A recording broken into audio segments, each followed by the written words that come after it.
Bonjour et bienvenue dans cette nouvelle vidéo querelle. Aujourd'hui, on se retrouve pour un rétro-ciné, la série qui veut vous donner envie de découvrir ou de redécouvrir un film du passé. Aussi, pas de spoiler en première partie de cette chronique, juste des clés pour susciter le désir. En deuxième partie, nous rentrerons pour ceux qui le veulent dans le cœur de ce que ce film a à nous offrir. Retour en 1994 dans l'ombre de Tarantino et de son Pulp Fiction. Un film était présenté à Cannes sans son réalisateur, interdit de sortie du territoire. Zhang Yimou proposait Vivre. On y suit Xu Fugui, interprété par Guo, et Xu Jiazhen, interprété par la divine Gong Li. Le couple traverse les profondes transformations de la Chine depuis les années 40, la guerre civile, le grand bond en avant et la révolution culturelle. Fugui fait partie d'une famille bourgeoise. Comme le veut la tradition, il vit sous le même toit que ses parents, avec sa femme enceinte et sa fille. Il mène une vie d'oisiveté, passant ses nuits à jouer aux dés, boire et s'improviser musicien dans le bar qu'il accueille. Quand il rentre le matin, il ne sait pas combien il a perdu et manque de respect à sa famille.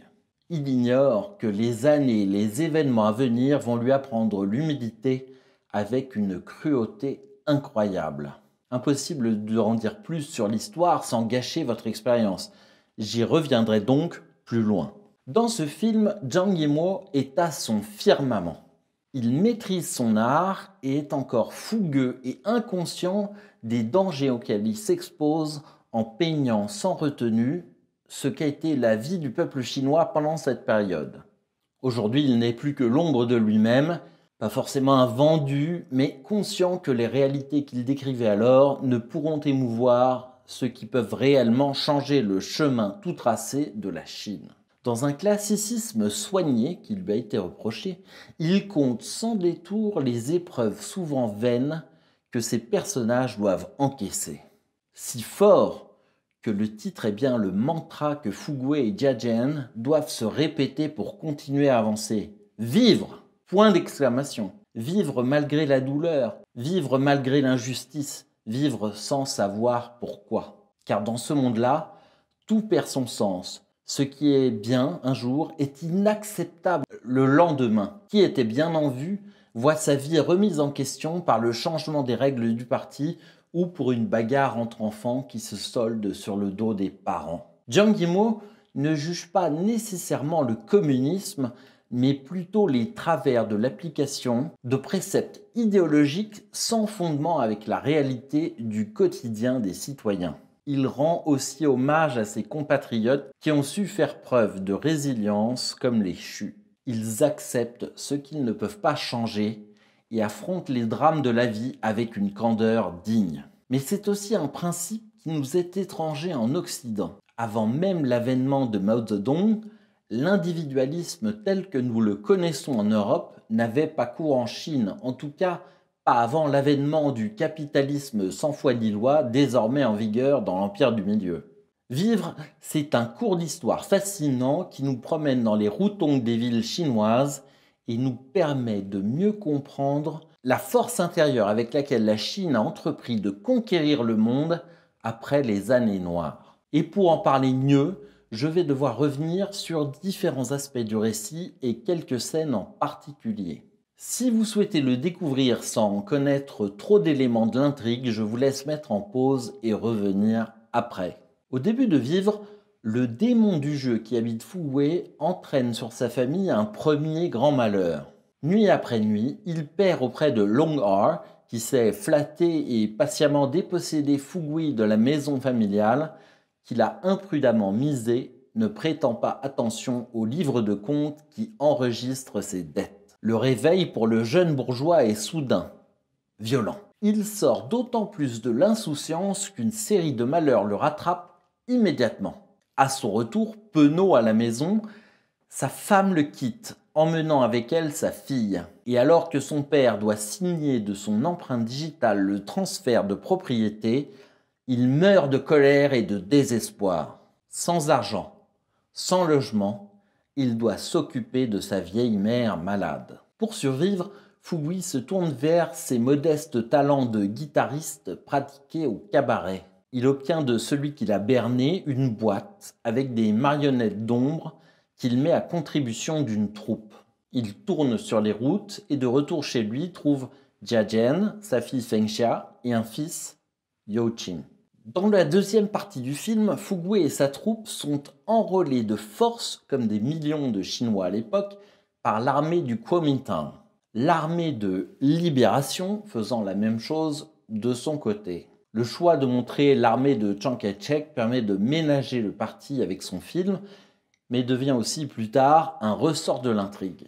Le beau rôle revient à l'armée communiste dite de libération, qui recueille Fugui et l'un de ses partenaires d'infortune. De retour chez lui, des années plus tard, sa mère est décédée et sa fille est devenue muette suite à une infection. Son absence inexpliquée a forcé Jiajian à trouver l'aumône auprès du parti local pour un travail de livreuse d'eau chaude. C'est à ce moment du film qu'intervient un tournant et qu'il devient ce que les membres du parti qui banniront le film des salles chinoises, une œuvre réactionnaire. Plusieurs séquences relatent des anecdotes représentatives du climat instauré par le parti et la chape de plomb sur les épaules des Chinois. Le représentant local du parti, qui a porte ouverte chez tous les habitants, vient réquisitionner chez les Chus toutes leurs possessions de métal pour le fondre et le fournir à l'armée de libération. Jiajian garde son calme pour demander comment elle pourra cuisiner sans casserole. Le parti pense à tout en instaurant des cantines communautaires où se retrouvent tous les habitants. C'est le revers local qui permet d'évoquer cet épisode de la dernière partie de la guerre civile. Les locaux, missionnés pour récupérer de l'acier utile dans tout le pays, voulant se faire remarquer par leurs ailes et incompétents en la matière, ramassèrent tous les objets de métal qu'ils trouvèrent. Les alliages obtenus par la fusion des métaux variés et dans des conditions non maîtrisées entraînèrent un gâchis d'ampleur biblique dans tout le pays pour peu ou pas de bénéfices militaires. Fugui apprend que l'homme qui lui a volé sa vie, Long Ha, est jugé pour comportement contre-révolutionnaire. Refusant de céder sa maison au parti, il y a mis feu à la place. En lieu de procès, Fugui assiste au haro d'une foule hystérisée puis à l'exécution de Long Ha. Fugui comprend alors que plus rien n'a de sens. Il aurait dû, en tant que bourgeois, subir le sort de Long Ha. Il comprend alors que chaque détail de son existence passée peut se retourner contre lui. En ville, de nombreux se souviennent de qui il était. Il a aussi fait partie de l'armée du Kuomintang. Sa vie ne tient plus qu'à un fil, le papier que les soldats de Mao lui ont donné, confirmant qu'il les avait accompagnés, rejoints, en fuyant l'armée blanche. Jiajian et lui récupèrent le précieux document qu'il avait négligé, qui traînait dans la lessive. Ils l'encadreront et le garderont pour toujours. Chaque invité entrant dans le foyer se verra expliquer la nature et l'origine du document. En l'espace de quelques minutes, leur regard sur la vie est changé. Les drames continuent à toucher la famille avec la mort accidentelle du fils, emmené de force à un événement du parti auquel il était dangereux de ne pas s'y faire voir. Il dormait au bas d'un mur de briques enfoncé par un camion. Il est mort sur le coup. Mais si le passage est bouleversant, il porte moins le message pamphlétaire que celui de la capacité des Chus, représentatifs de tous les Chinois, à être durs au mal. Arrive la révolution culturelle dont l'ambition était d'éradiquer les modes de pensée liés au passé, et sans doute toute possibilité d'une contre-révolution menée par Taïwan. Fugui est accroché à ces marionnettes avec qui il a tant vécu et qui lui permettent de nourrir sa famille. Mais quand ses arguments ne font pas mouche, il accepte de les détruire. Les personnages des marionnettes représentant des nobles et des érudits, le représentant de quartier, ignorent sa plaidoirie car il a pour lui de l'amitié. La tension est palpable et on sent bien qu'un autre aurait été directement arrêté. Les marionnettes qui brûlent, c'est l'allégorie du drame qui s'est joué pendant cette période. Les bourgeois, les enseignants, les savants, au titre de leur appartenance aux élites, ont été systématiquement arrêtés, déportés dans les campagnes ou tués. Une ère sombre dont la Chine n'est pas encore totalement relevée. Plus loin dans ce film, Zhang Yimou illustre cette situation. Feng Xia, la fille des Xu, a bien grandi, elle s'est mariée et va accoucher. Arrivée à l'hôpital, la famille constate qu'en lieu de médecin, il n'y a sur place que des jeunes femmes censées pratiquer la médecine sans en avoir reçu l'enseignement. Où sont les médecins? Le plus proche est en prison. Son crime? Avoir étudié la médecine. L'accouchement semble bien se passer, mais Feng Xia fait une hémorragie. La panique saisit le personnel de l'hôpital, les uns et les autres font des allers et retours inutiles vers le médecin qu'on est allé chercher à la prison, mais il ne peut pas rendre service. Affamé, il s'est jeté sur les pains donnés par Fu Hui et manque de mourir lui aussi. Le grotesque de la scène imite quasiment la même situation telle qu'elle aurait été tournée dans une comédie. Zhang Yimou souligne ainsi l'absurdité cooptée par des gens qui voient bien le problème causé. Ayant fait sortir le médecin de sa prison, le responsable du parti invente une histoire pour justifier sa démarche. Je l'ai amené ici pour lui faire voir qu'on n'a pas besoin de lui. Un discours empreint d'un lyrisme digne de la novlangue. Chaque fois que des personnes sortent de la cellule familiale, ils adoptent un discours prudent,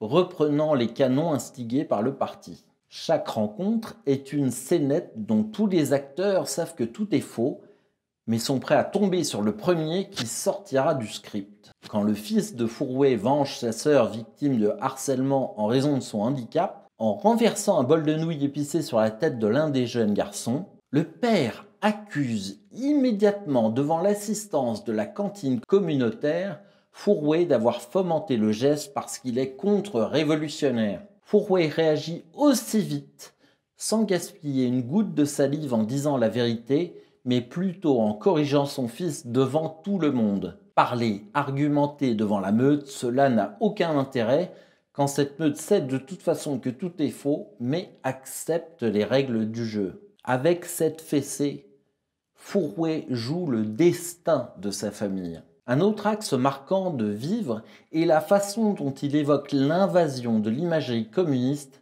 et la personnification de celle-ci avec les portraits de Mao. Assez subtil, si vous observez le logement des Xu au long du film, vous verrez les portraits de Mao s'accumuler pour être de plus en plus nombreux. J'ai vécu 3 ans en Chine et je peux vous dire que même dans mon appartement, il y avait un portrait que le propriétaire m'avait vivement conseillé de ne pas déplacer. Je n'ai pas récupéré ma caution, mais j'ai pris garde à remettre le portrait en place avant de rendre les clés. Quand le fiancé de Feng Xia confirme ses intentions envers elle, il vient peindre avec ses camarades 2 fresques de Mao dans la cour de la maison. Et le pinacle se trouve lors du mariage montrant l'empreinte sur la jeune génération. Tout le monde est enthousiaste à l'idée de prendre la photo de mariage devant la fresque en tenant le petit livre rouge contre son cœur. D'ailleurs, aujourd'hui encore, le carnet de mariage validé dans l'équivalent de la préfecture est un petit livret rouge. Le grand timonier fait même un hold-up sur une grande partie de la fête puisque la fanfare et les convives entonnent des airs à sa gloire. Quand il fait Vivre, Zhang Yimou est convaincu qu'il sera censuré. Ce qu'il ne sait pas, c'est si 5 ans après Tiananmen, il pourra revoir la lumière du jour. Il a soigneusement évité un aspect de ces années-là, pensant sans doute que ce serait aller trop loin et condamner son film, son équipe et lui-même au Laogai, les camps de travaux forcés chinois. Les famines, quoique les personnages évoquent souvent la faim, sont absentes. Je ne peux pas en être sûr, mais la présence de son film à Cannes et le coup de projecteur sur lui et son film l'ont sûrement aidé à ne se voir qu'interdire d'aller en parler devant des journalistes du monde entier. Mieux valait pour le pouvoir laisser le glamour porté par Gong Li, officiellement la plus belle femme du monde, occuper la zone médiatique. Vivre est un beau film, émouvant et très riche d'enseignements. La mise en scène est-elle révolutionnaire ? Non.